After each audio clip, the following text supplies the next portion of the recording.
Hi, this is Starkey Sower. Welcome again to another Plus Program training series. Today's topic is Foundations for Health, Vitamins and Minerals, and this is part 1. So you might be thinking, okay, vitamins and minerals, I heard a little bit about vitamins and minerals, or I know a lot about vitamins and minerals. Ultimately, vitamins and minerals are specific types of nutrients. When it comes to nutrients, our bodies are specifically designed and actually rely on foods to get nutrients, bottom line. All right, so let's kind of look at a couple different types of nutrients. We actually function in the realm of 2 different types of nutrients. Number 1, we function in the realm of macronutrients. Macronutrients are proteins, carbohydrates, and fats. And we absolutely have to have proteins, fats, and carbohydrates because they provide calories for our body or energy for our body. You might think, well, I know about proteins. Well, that's like maybe meats and chickens and legumes and things like that. Absolutely, you're on target when you're thinking that way. You might think, well, I know about carbohydrates, like root vegetables, like potatoes and yams, and then like starches, like maybe pasta and stuff. Yep, you're definitely on your right thinking there as well, too. And you might think, well, I know about fats. Well, that's like olives and maybe, salad dressing and different substances like that, including cheeses. And you're definitely on target when you're thinking like that as well, too. But I want to look at micronutrients today, and micronutrients specifically are vitamins and minerals. And vitamins and minerals basically are kind of the crux. Without vitamins and minerals, the macronutrients don't function in our bodies. So the macronutrients are dependent on the micronutrients to basically be activated and be used by the body. So looking at vitamins being the first macro or micronutrient that we're going to look at, a couple unique things about vitamins. Number 1, vitamins are what we call carbon-based or ultimately organic compounds. All right, so what does that mean to be an organic compound? It means that the carbon structure is bound to like maybe an oxygen or a nitrogen or hydrogen or something of that nature. And so that's an organic compound where carbon's in the mix or in the matrix, so to speak.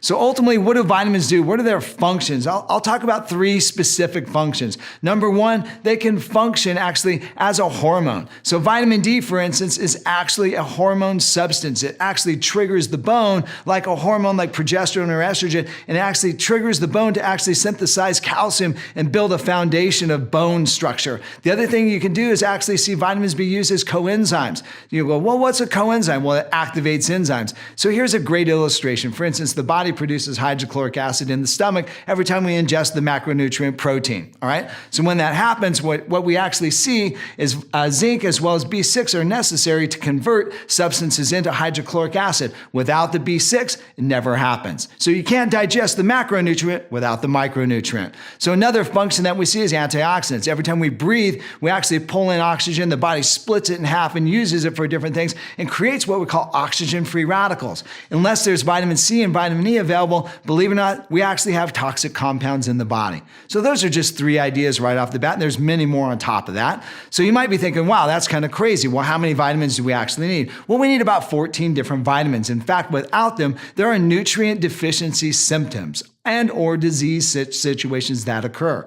So you might be thinking, well, that's kind of crazy. I have to have 14. Yes, you do. You have to have 14 of these vitamins on a regular basis. So it's kind of a critical thought. All right. So the other thing is there's 2 different types of vitamins. There's a fat-soluble vitamin and there's a water-soluble vitamin. The fat-soluble vitamins are what we call the ADEX, vitamin A, vitamin D, vitamin E, and vitamin K. And those are what we call the ADEX, or they're fat-soluble. Then there's the water-soluble vitamins as well too. And those are the B-complex vitamins along with vitamin C. So that kind of gives you a little bit of history, a little bit of understanding, so to speak, of what vitamins are. And let's have a look at minerals. So minerals are a little bit different. First of all, they're inorganic compounds, which basically means they're their own element and they never change. Don't get me wrong. They might become part of something else. So for instance, like sulfur might become part of hair or something of that nature. But ultimately, when it's all done and said, these particular compounds basically go back to their original state. They actually don't change or become something different.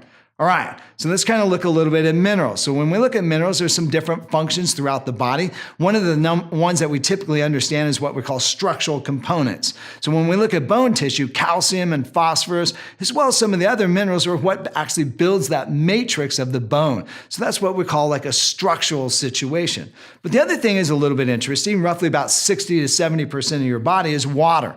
Believe it or not, minerals actually is what balances the water in the body. So we have to have sodium, we have have to have potassium, we have to have chloride, we also have to have phosphorus again. And what that does is kind of balances the water in the body as far as what we call osmolality, the interstitial fluids, and all these other different types of components. Minerals, once again, become the component that actually helps to keep the water in the right spots in the body. All right, so the other thing with minerals, we look at selenium, we look at zinc, and those are necessary for immune function. Without them, we actually don't build enough white blood cells and we don't activate the immune system very efficiently. So there's like 3 little things right out of the bat. There are definitely a lot more as well too. So the other thing we have to do is look at essentiality. There are 15 essential minerals.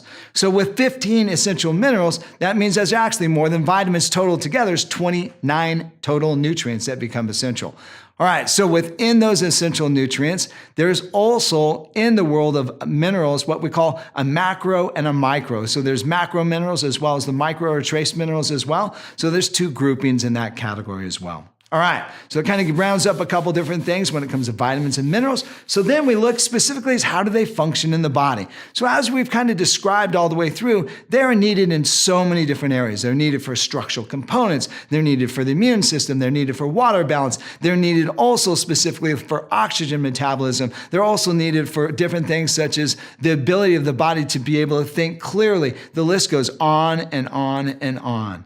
So that kind of lays out a foundation for vitamins and minerals and gives us a little bit of idea of what's coming up in part 2. So I definitely think you should be able to look at part 2. So there's some really cool things that we're going to do when we look at vitamins and minerals and the foods that we consume. This is Starkey Sower. Thanks again for watching another Plus Program training series.